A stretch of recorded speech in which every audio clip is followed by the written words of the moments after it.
역대하 3장 15절에서 17절까지 말씀입니다.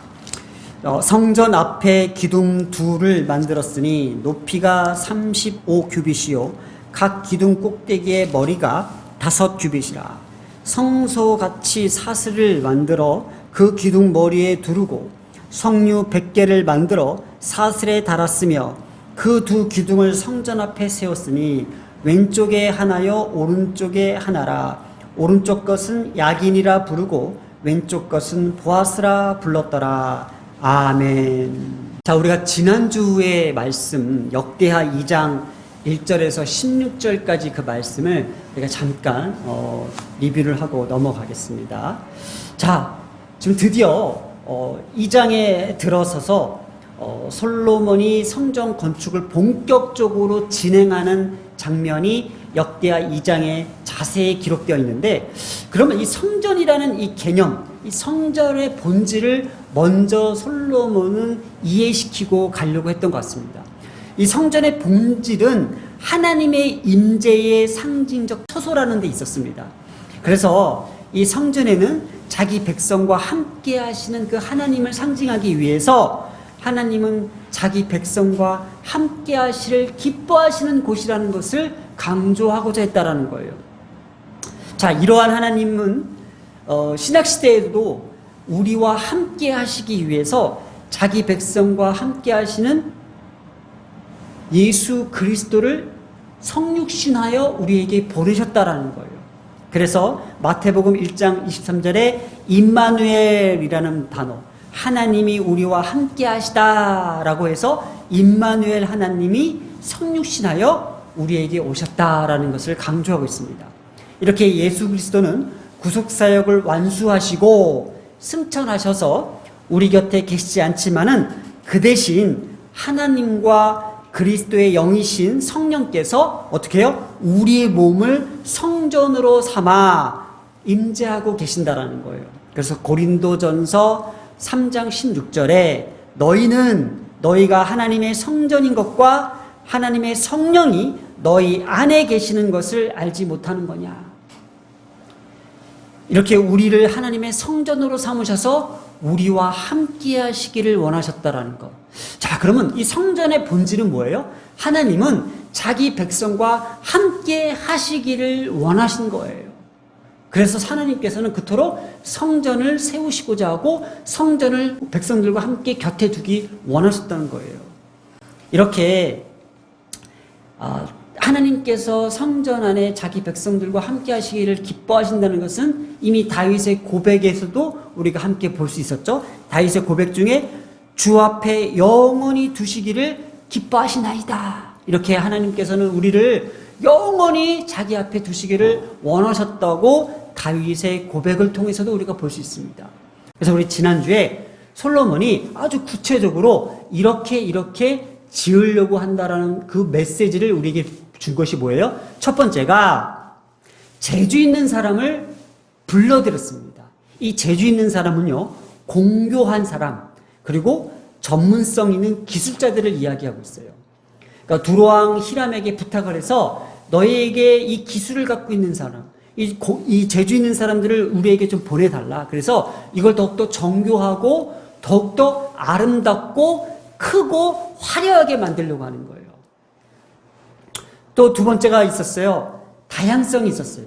그냥 다윗의 궁은요 100항목으로만 지어졌지만은 솔로몬은 2장 8절에 100항목과 잣나무와 백당목을 말했던 거예요.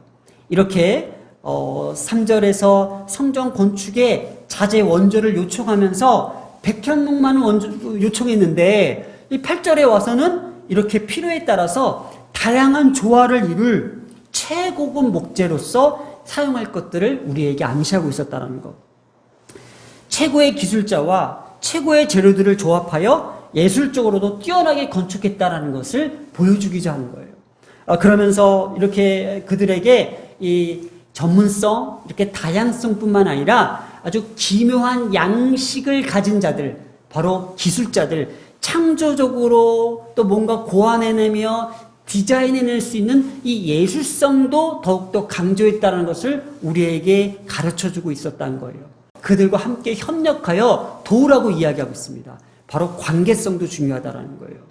그리고 그들에게 함께 돕는 자들에게 밀과 보리와 포도주를 제대로 보장해주겠다, 공급해주겠다, 보장성까지. 이렇게 전문성, 다양성, 관계성, 예술성, 이 보장성까지 완벽하게 이 모든 체제를 갖추면서 하나님의 성전을 건축하려고 했던 것이 2장의 내용이었습니다. 자, 그러면서 본격적으로 이제 내부의 공사와 또 성전 앞에 있는 두 기둥의 공사를 3장에서 기록하고 있다라는 거예요. 예루살렘 성전 건축의 이 본체와 현관의 두 기둥을 건축한 내용들을 1절부터 17절까지 나누는데 이렇게 좀 나눠볼 수 있습니다. 1절과 2절은요. 성전 건축에 시작된 장소를 언급하고 있어요. 그래서 오늘은 장소와 성전 앞 문 앞에 있는 두 기둥에 대해서는 함께 나눌 건데 3절과 7절에는요. 성전 본체와 또 대략적인 규모와 성소 내부 공사에 대해서, 그리고 8절에서 14절은 성소 내부 공사와 두 그룹과 휘장을 제작하는 거예요. 그리고 15절과 우리가 함께 읽었던 본문 15절과 17절까지는 성전 문 두 기둥을 제작하는 그 중심으로서 어떠한 메시지를 주고자 하는지에 대해서 우리가 함께 말씀을 나누려고 합니다. 자, 첫 번째 1절과 2절이죠. 장소가 나옵니다. 이 장소가 모리아산이 나옵니다. 자, 3장 1절에 한번 읽어보겠습니다. 3장 1절에 솔로몬이 예루살렘 모리아산에 여호와의 전 건축하기를 시작하니 그곳은 전에 여호와께서 그의 아버지 다윗에게 나타내신 곳이라. 자, 다윗에게서도 한번 나타난 적이 있었어요. 바로 오르난의 타작마당에서 하나님께서 불기둥을 한번 보여주셨잖아요. 그때 하나님이 다윗에게 나타나신 장소가 바로 여기 모리아산이었어요.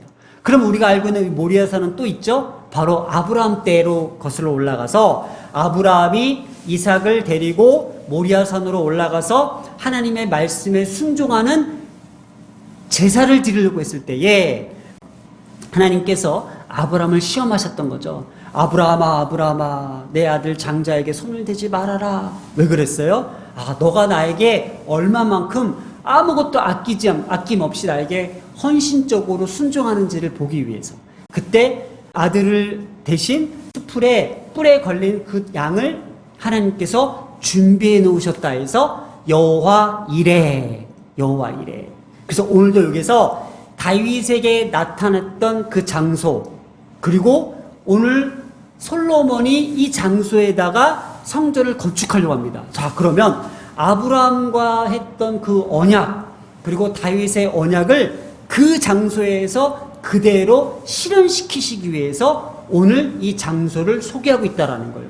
이 장소적 개념을 봤을 때는 아브라함과 했던 그 언약을 지키시는 하나님, 그리고 다윗에게 나타나셔서 다윗의 언약을 지키시는 그 하나님께서는 솔로몬에 이르기까지 그곳에 하나님의 성전을 세우시고자 여호와 이레 준비하셨다라는 것을 오늘 강조하고 있습니다. 여기 여호와께서 나타나셨다 할 때에 니르아라는 단어를 썼는데 니르아의 원뜻은 하나님께서 준비하시다. 여호와 이레, 니르아와 이레와 같은 의미를 갖고 있습니다.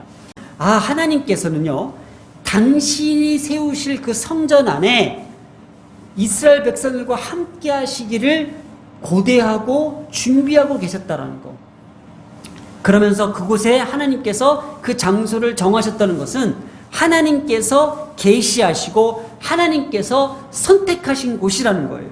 이렇게 모리아산이 여호와의 임재의 장소로서 성전 건축의 장소임을 한 번 더 우리에게 강조하고 있습니다. 아브라함이 이삭을 모리아산에서 바치려고 했을 때에 여호와께서 준비하셨던 것처럼 아브라함의 사건을 다시 한번 연상하는 이 표현을 썼던 것, 그리고 여호와께서 나타나셔서 특별한 언약을 계시하셨던 것을 내비추려고 했던 것, 이것이 바로 오늘 3장을 읽어내려가면서 하나님께서 어떻게 의도적으로 이 장소에 대해서 더 밝히고자 했던 것을 우리가 말씀을 통해서 볼 수 있었다는 거예요. 자, 이렇게 하나님의 성전을 지을 이 장소로서의 어떤 준비해 놓으신 이곳, 바로 하나님께서는 오늘 솔로몬을 통해서 어떠한 가정을, 어떠한 내용을 우리에게 보여주실까. 그래서 15절부터 17절로 넘어가서 여기에 이런 말씀이 있습니다.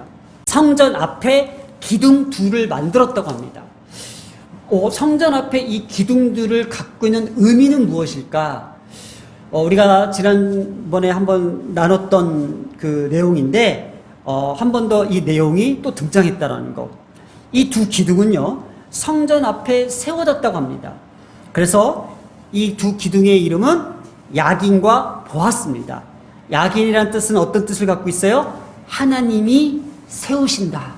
자, 이거 정도는 우리가 좀, 이해하고 또 암기했으면 좋겠어요. 야긴의 뜻은 하나님께서 세우신다. 왜냐? 조금 전 우리가 보았듯이 하나님의 계시를 통해서, 하나님의 언약을 통해서, 하나님의 선택을 통해서 하나님께서 세우신 성전인 거예요. 어떤 인간의 노력과 인간의 의로움을 가지고 하나님 앞에 만들어드리는 성전이 아니라, 이거는 하나님께서 자신의 백성들과 함께 하시기를 기뻐하시는 그 하나님께서 직접 하나님께서 세우신 것이라고 강조하기 위해서 야긴이라고 기록했다라는 거예요. 또 보아스는요, 하나님 안에 능력이 있다라는 뜻을 갖고 있어요. 하나님 안에 능력이 있다. 우리가 능력이 있어서 하나님의 성전을 세운 것이 아니고, 우리가 능력이 있어서 하나님의 교회를 세우는 것이 아니라, 하나님 안에 있는 그 능력을 통해서만이 세워질 수 있는 것이 하나님이 성전이라는 것을 강조하는 거예요. 그 문 앞을 들어섰을 때 두 기둥을 바라보면서 이것은 하나님께서 세우신 것, 이것은 하나님의 능력으로 채워진 것으로 우리가 바라보면서 그 성문 안으로 들어간다는 것을 우리가 알 수 있어야 된다는 거예요. 그러면 오늘날 우리의 교회도 세우는 데 딱 이 두 가지의 기둥이 필요하다는 거예요. 두 가지의 기둥이 필요하다는 거예요. 어떤 기둥이 필요할까? 하나님이 세우신, 또 하나님의 능력이 있는 그것을 상징하는 것들을 우리 안에도 필요하다는 거예요. 조금 공교롭지만 제 이름이 한자로 기둥주자가 있습니다. 제가 주호인데 기둥주자에 하늘호입니다. 그래서 하나님 앞에 늘 정말 하나님의 기둥이 되는 그런 사람, 그런 목회자가 되고 싶습니다. 그러니 참 이 기둥이라는 단어는 참 우리에게 교회를 세우는 데에 우리가 놓칠 수 없는 너무도 귀한 말씀입니다. 자, 이 두 기둥은요, 마지막 때에까지도 하나님께서 언급하십니다. 요한계시록 3장에 이 기둥에 대해서 다시 한번 언급하시는데, 요한계시록 3장 12절에 이런 말씀이 있습니다. 이기는 자는 내 하나님의 성전의 기둥이 되게 하리라 그랬습니다. 하나님의 성전의 기둥이 되게 합니다. 지금은요, 이 예루살렘에 있는 성전이 기둥이 다 무너졌기 때문에 하나도 남김없이 지금 다 무너진 상태예요. 건물의 기둥이 무너진다는 것은요, 그냥 전체가 다 무너진 것과 다름없다라는 거예요. 성전의 이 기둥들의 역할은 바로 이런 것 같습니다. 11절에 내가 속히 오리니 내가 가진 것을 굳게 잡으라고 합니다. 굳게 잡아라. 그리고 아무도 내 면류관을 빼앗지 못하게 하리라. 이 두 가지가 지금 요한계시록에서 말하고 있는 이 기둥의 역할은, 첫 번째가 내가 속히 오리니 내가 가진 것을 굳게 잡아라. 하나님께서 세우신 것이 무엇일까? 그 믿음의 조상으로부터 내려졌던 모든 그 약속의 말씀들, 그것들을 믿음으로써 굳게 잡으라는 거예요. 또 한 가지는 뭐예요? 아무도 내 면류관을 빼앗지 못하게 하리라. 이게 뭐예요? 예수 그리스도께서 피 흘리시면서 우리에게 값지게 주신 그 생명의 면류관, 이 구원의 면류관을 어떻게 해요? 빼앗기지 못하게 하리라. 오늘날 우리가 끝까지 지켜낼 수 있는 이것이 무엇일까?